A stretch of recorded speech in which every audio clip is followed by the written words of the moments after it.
My dear brothers and sisters, in the past days, most especially here in the Philippines, we've been hearing or maybe seeing campaign platforms of our candidates.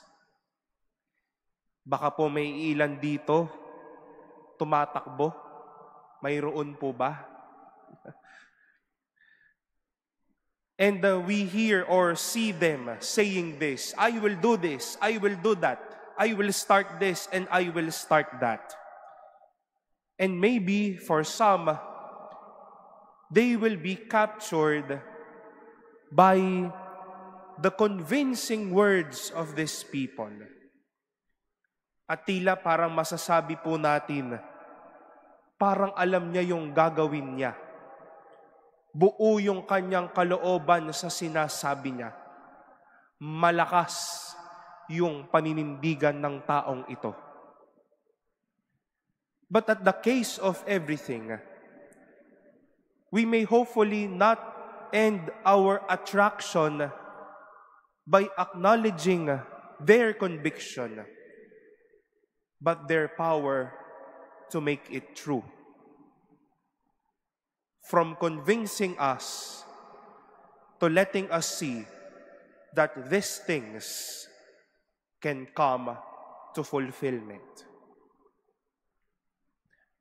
My dear friends, if we have to give a summary disposition as to how St. Paul and Jesus spoke the words of our readings today, they were so convincing enough to make us aware where shall we bank and give ourselves, and to convincing us enough unto what is hoped for us and wished for all of us.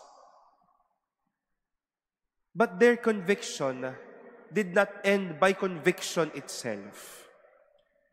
Every firm conviction ended up with a desire to make it true, that we be holy and be set on fire with God's Spirit.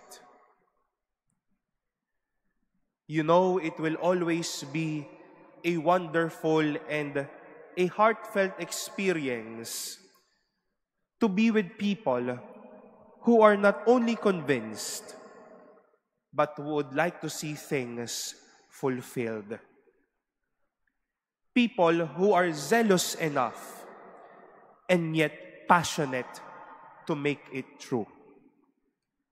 Hindi lang dala ng sabi ng bibig, kundi malakas din ang puso at may kalagayahan ding gawin ito sa kanyang mga kamay. For example, kapag sinabing, I will do best in school, I will be well, I can do it, I can excel, so on and so forth,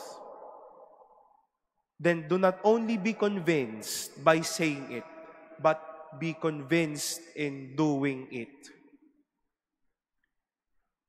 Hindi lang pinapangarap, kundi may kisig upang maging totoo ito.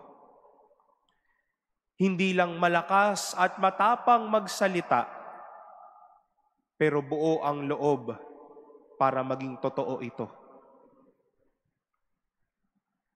May we not only see ourselves convincing people with our speech, but fulfilling dreams, fulfilling hopes, and fulfilling our visions.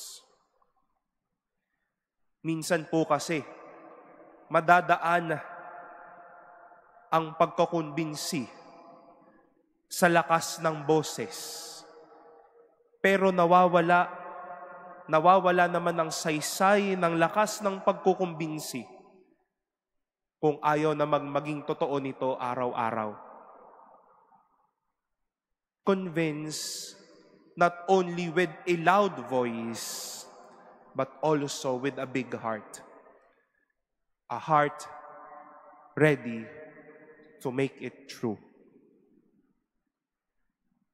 My dear brothers and sisters, like St. Paul and Jesus, the louder our conviction is, may there be a greater desire to make it real and always to make it true.